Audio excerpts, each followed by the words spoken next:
Hi there, I'm Sean and I'm here today to explain to you how Pictar works and functions.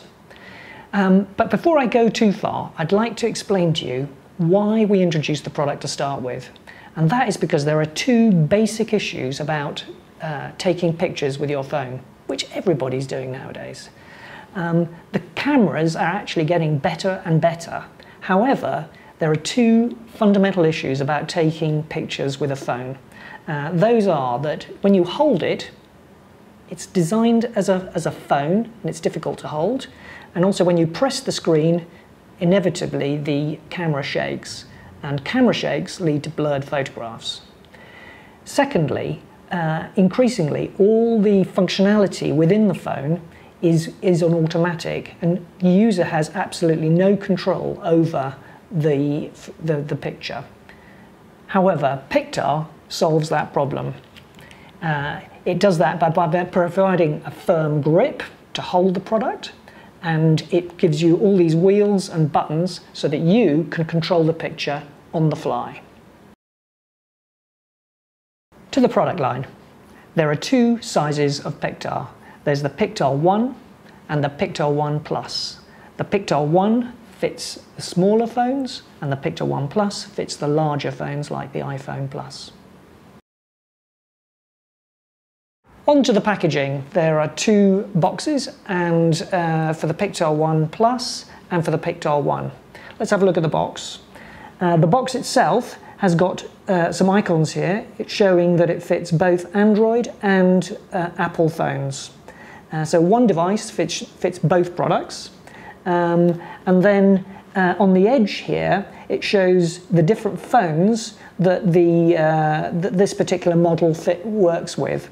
And as time goes on, we add new phones to the list. If you want to, you can use our QR code or go to our website to get the very latest list of phones. So let's look at the packaging. What's inside the box? The Pictar itself. Just open the film here and remove the Pictar. Here there's a little guide for connecting your phone to Pictar.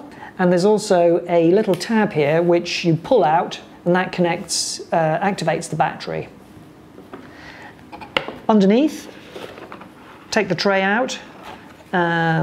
There's hidden away in the back here. There's two straps: the small one for the wrist and a larger one for the neck. And there's a really nice Lycra bag. Inside, there's a quick start guide and full information about how to use your product. Okay, let's look at the device itself. There are 5 external controls that are worth mentioning. There's most important one of which is the shutter button, which has got a half and full depress. The half press freezes the focus and the exposure, and then the full press takes the picture. There's a zoom wheel here at the front, which you can turn left and right, and you can also depress it and it changes the mode to selfie mode. And then there's the 2 wheels at the top, 2 smart wheels, which can be turned left and right. This one's for exposure compensation, or making things lighter and darker, and this wheel here is for changing to our 9 preset modes. On the rear of the product here, there's the cold shoe where you can mount LED lights, and on the base here, there's a tripod mount for when you're looking for a really steady shot. The Pictar range has been extended to 3 colours and now includes black, millennial pink and smoky white. Let's get started. The first thing you've got to do is download the app.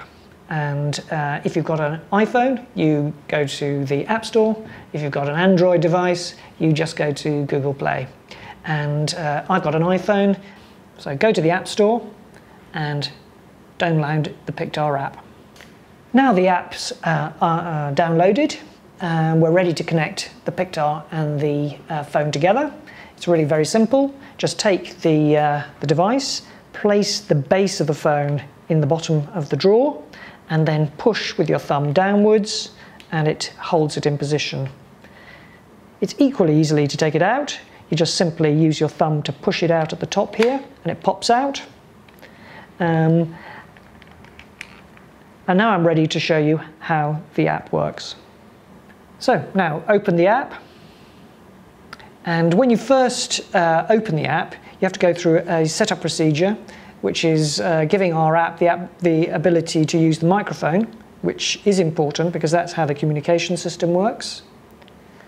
Access to your photos, so it puts your pictures in your gallery, and access to the camera, so can you take some pictures. And then there's a little introduction here which shows you how to get started, and it takes you through the very principles of using the Pictar. The shutter button, press that, takes you on to the next stage. Then it asks you to half press the button, press it halfway down, and then take another picture. Press continue, find the zoom ring, roll it one way, roll it the other way. Then the little indicator shows you to continue down here. Find the exposure wheel, left and right. Continue. Then the smart wheel, left and right. Continue. And if you want to receive some further information, you can put your email address, but I'm not going to do it because I've already up there. And there you are, all done and dusted. The unique feature worth mentioning is the wireless connection between the Pictar and the phone. We use innovative ultrasonic sound technology and not Bluetooth, which reduces battery consumption and allows for instant pairing. Let's look at the device in more detail. So, at the beginning you choose which mode you want to do, so that's this wheel here, turn it left and right to choose the appropriate mode that you want to be in.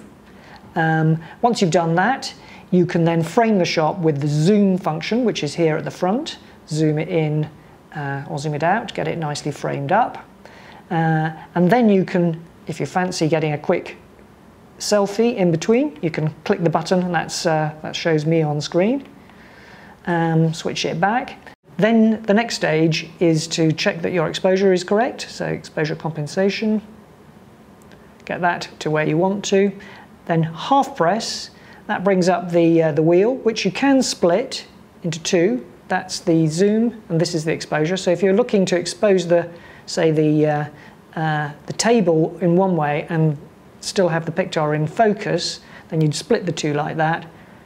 Half press, that locks the two exposures, the exposure and the focus.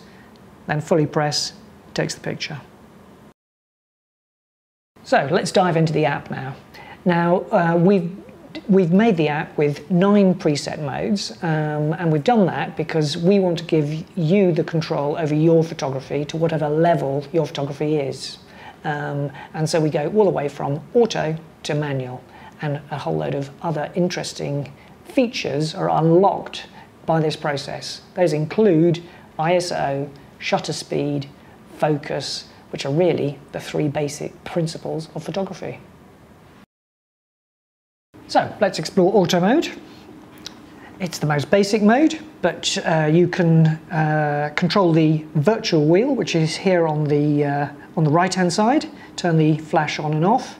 It's also got the ability to make it lighter and darker, exposure compensation, and really importantly, here in the corner there's the little icon wheel, which if you press that, it takes you into the menu system, and there are lots of things here that you can control.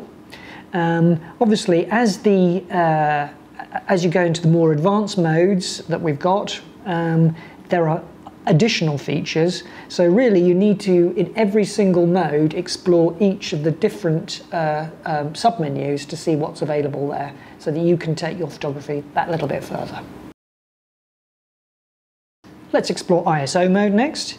ISO allows you to change the ISO, which is the sensitivity of the sensor. You can make it more and more or less and less sensitive depending on the lighting situation that you're working in. And it's worth pointing out that that's a feature that you can't get on the native app. The next mode is shutter priority. that takes is the shutter speed. So if you're trying to freeze the action, a fast shutter speed is called for, which you can just choose here on the virtual wheel again, which is on the side. Again, a feature not available on iPhones. Our next mode is manual mode, which is our most advanced mode. In manual mode, you can change the shutter speed here on the virtual wheel, and you can change the ISO using the dial up here at the top. And to show you the versatility of manual mode, I'll show you a couple of extra options in here. There's format, which allows you to change from JPEG, which is a low-res version of the app. You can shoot it in TIFF, or you can shoot it in full RAW. And full RAW gives you the greatest amount of image manipulation post-capture. There's another option here as well, that's focus. You can put that to manual, and then if I go back out, it shows you that you can actually choose your focusing point yourself. And there you are, all 5 tenets of photography under your control. The next mode is sports mode, which is a really simple app. If you're working in situations where you're trying to freeze the action, then put it onto sports mode, you get a fast shutter speed, and you get action freeze. The next mode I'd like to explore is macro mode, and you've really got the ability here to control the focusing point using the slider here. You can bring an object in really close like that, which is really important if you're taking small items or items of food where you want the background to go out of focus, for instance. The next mode is video mode, and in video mode you've got the ability to, as before, exposure compensation, darker and lighter. Simply use the shutter button to stop and start the video.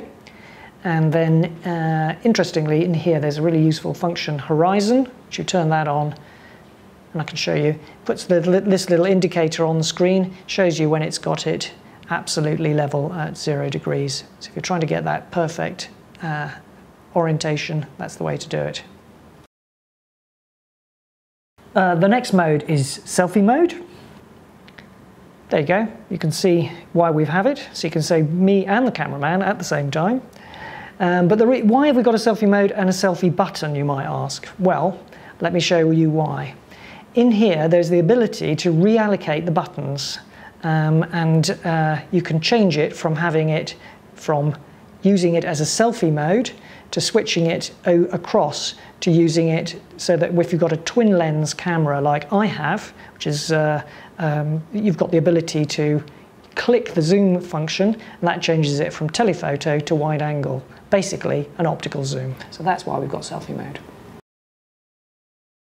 The final mode is filter mode, and once you're in filter mode, there's a wide selection of filters available. We give you a couple of free ones. The nice thing about our filters, when compared to other people's filters, is that it gives you the ability to actually change the filter on the fly. So you can actually see what effect your filter's having and change it on screen when you've got it really as you want it, take the picture. It's really quite a unique function, and there's loads and loads of really interesting and varied effects that you can get in our filter mode. Okay, finally, let's just look at all the lovely information that we've got stored for you within the app. Go into the menu system, press on the exclamation mark, and there's 3 options there. In the workshop section, there's a series of inspirational videos that cover things like night photography, portraiture, etc., and could really move your photography forward. There's a section called tutorials where we provide much more sort of fact-based videos to help you squeeze out more information and techniques to improve your photography. And finally, there's a user guide which provides everything in a written format for those who like receiving information in that format. So it's been really fun talking to you today, and now it's your opportunity to take your Pictar out there into the field and take some great pictures. I wish you all the very best. Thank you very much. you.